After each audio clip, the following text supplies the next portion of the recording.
ऐसे कुछ भी नहीं चाहिए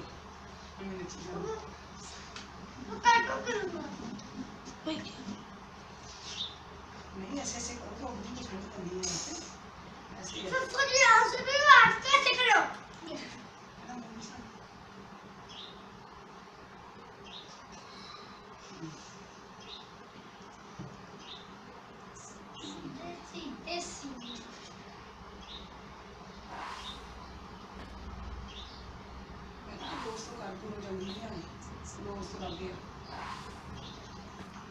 ਹੁਣ ਭਾਜੀ ਹੋਰ ਕੁਝ ਕਰ ਲਓ ਇੱਕ ਹੁਣ ਘੰਟਾ ਲੱਗਾ ਰਹਿਣਾ